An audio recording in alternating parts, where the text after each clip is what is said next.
ഈ പാറ്റ പാർട്ടിയെ, അതായത് CJPയെ BJP ഭയക്കേണ്ട ഒരു കാര്യം വരുന്നുണ്ടോ? അഥവാ ഭയക്കുകയാണെങ്കിൽ തന്നെ BJP അതിനെ അതിജീവിക്കും? ഈ പാറ്റകൾ ഉയർത്തിയ ഒരു രാഷ്ട്രീയ മുന്നേറ്റം അല്ലെങ്കിൽ അവരുയർത്തിയ വിഷയങ്ങൾ ഇന്ത്യയിൽ പൊതുവെ ഒരുപാട് നമ്മൾ ചർച്ച ചെയ്തതാണ്. ആദ്യം ഗവൺമെൻറ് കാര്യമായ ശ്രദ്ധ കൊടുത്തില്ല എങ്കിൽ പോലും ഏതാണ്ട് ജൂലൈ 20-ാം തീയതി കഴിയുന്നതോടെ അതിൻ്റെ മുഖച്ഛായ മാറുന്നു. അത് വലിയ ആഗോള ശ്രദ്ധ പിടിച്ചു വരുന്ന തരത്തിലേക്ക് മാറി. അതിന് പ്രധാന കാരണം ജൂലൈ 21-നുണ്ടായ അക്രമ സംഭവങ്ങളും പോലീസിൻ്റെ ഇടപെടലും, അതായത് നിരോധിത മേഖലയിലേക്ക് യുവാക്കൾ കടന്നു കയറി പ്രതിഷേധിച്ചതൊക്കെയാണ് അതിന് ആ തരത്തിലുള്ള ശ്രദ്ധ ആഗോളതലത്തിൽ, അത് അന്തർദേശീയ മാധ്യമങ്ങൾക്ക് നരേന്ദ്രമോദിക്കെതിരായ വലിയ ജൻസി കലാപമായിട്ട് അത് വ്യാഖ്യാനിച്ചു. അപ്പോൾ നമ്മുടെ രാജ്യത്തും വിശേഷം കേരളത്തിലുമൊക്കെ ഇത് ആ തരത്തിൽ തന്നെ BJP ഭരണത്തെ ശരിക്കും വിറപ്പിച്ചു എന്നുള്ള തരത്തിൽ തന്നെയാണ് നറേറ്റീവ്സ് വന്നത്.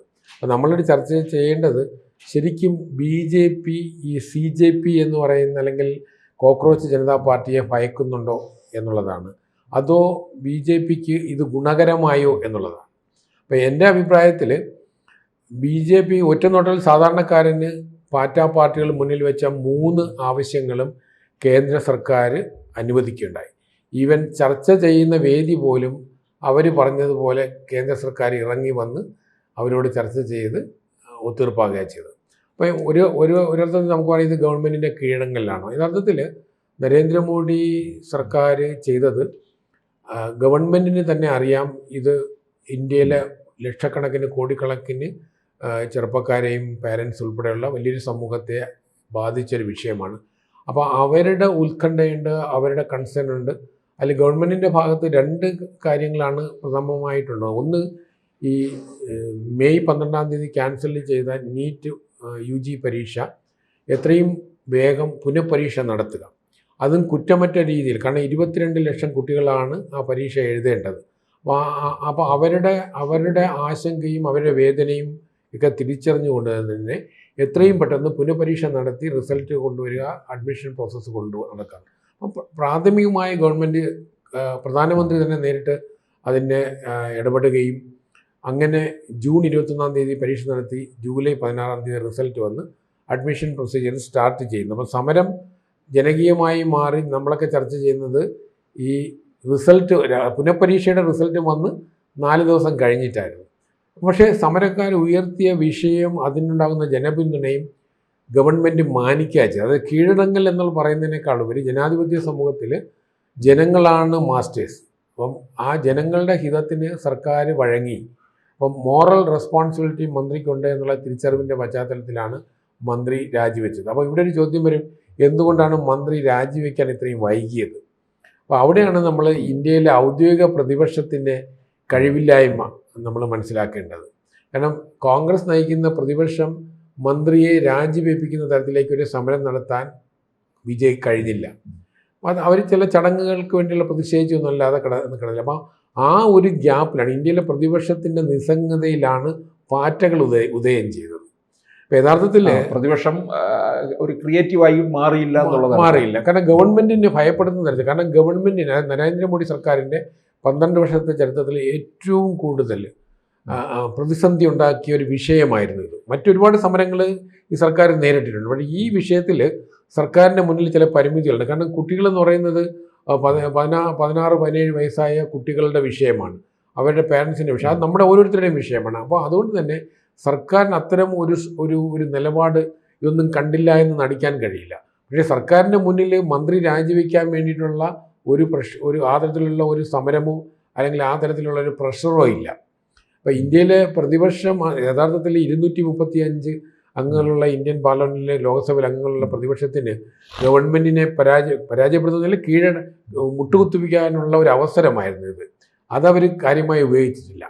അപ്പോൾ അതുകൊണ്ട് തന്നെ ഗവൺമെൻറ് പുനഃപരീക്ഷ നടത്തുകയും മറ്റു കാര്യങ്ങൾ ചെയ്യുകയും, കാരണം മന്ത്രി ഈ വിഷയത്തിൽ നേരിട്ട് ഇടപെട്ടതായിട്ട് പ്രതിപക്ഷവും പറയുന്നില്ല, പാർട്ടികളും പറയുന്നില്ല. പക്ഷേ മോറൽ റെസ്പോൺസിബിലിറ്റി ഉണ്ട്. NGA എന്ന് പറയുന്ന സ്വയംഭരണ സ്ഥാപനമാണ്, അവരുടെ വീഴ്ചയുണ്ട്. അപ്പോൾ ആ വിഷയങ്ങളൊക്കെ നമ്മൾ പറഞ്ഞെങ്കിലും ഗവൺമെൻറ്റിൻ്റെ ഭാഗത്തിൽ ഒരു മന്ത്രിയെ ഒഴിവാക്കേണ്ട സാഹചര്യം ഉണ്ടായിട്ടില്ല. അപ്പം നരേന്ദ്രമോദിയുടെ ചരിത്രത്തിൽ ആദ്യമാണ് 12 വർഷത്തിനുള്ളിൽ ഒരു വിവാദത്തിൻ്റെ പശ്ചാത്തലത്തിൽ ഒരു മന്ത്രിയെ രാജിവെപ്പിക്കുന്നത്. അത് ഗവൺമെൻറ്റിന് ഒരു പരിധി വരെ നമ്മൾ പൊളിറ്റിക്കലി ക്ഷീണമാണെന്ന് പറയാം.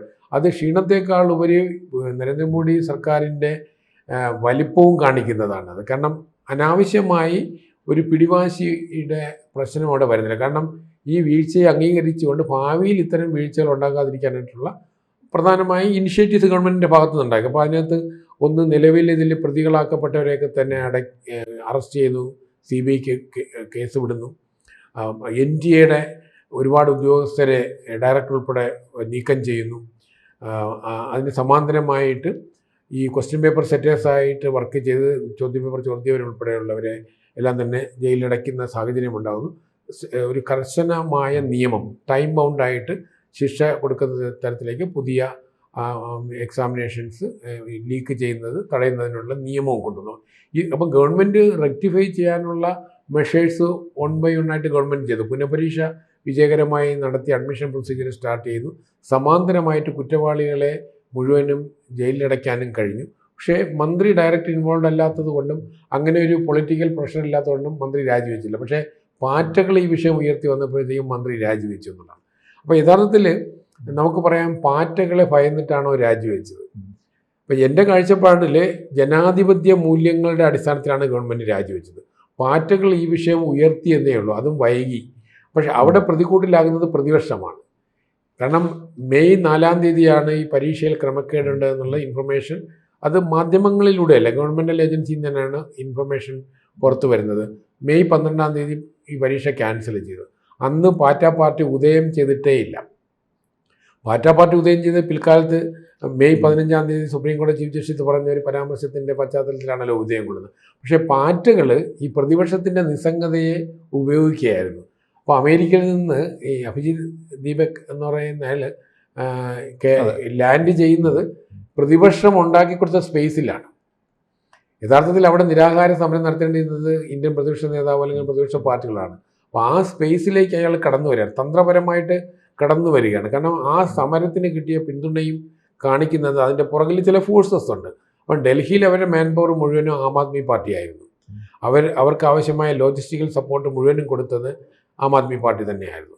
അപ്പം നമ്മുടെ കേരളത്തിലേക്കുള്ള ഇടതുപക്ഷ സംഘടനകളും മറ്റുമൊക്കെ ഡൽഹിയിലുള്ള ആളുകൾ അവിടെ ഉണ്ടായിരുന്നേ ഉള്ളൂ. പക്ഷേ ബേസിക്കലി ആം ആദ്മി പാർട്ടി തന്നെ. കാരണം ഈ അഭിജിത്ത് എന്ന് പറയുന്ന വ്യക്തി നേരത്തെ ആം ആദ്മി പാർട്ടിയിൽ വർക്ക് ചെയ്തതാണ്. കാരണം ആം ആദ്മി പാർട്ടിയെ പോലെ അതേ പാറ്റേണിലാണ് ഈ പാർട്ടി വരുന്നത്. അതിനൊരു സറ്റേറിക്കലായിട്ടുള്ളൊരു പേരാണെങ്കിൽ പോലും അവരൊരു ഭാവിയിലൊരു രാഷ്ട്രീയ പാർട്ടിയായി മാറുമെന്നുള്ളൊരു പ്രതീതി ആ തരത്തിലുള്ളൊരു സൃഷ്ടിച്ചുകൊണ്ടാണല്ലോ വന്നത്.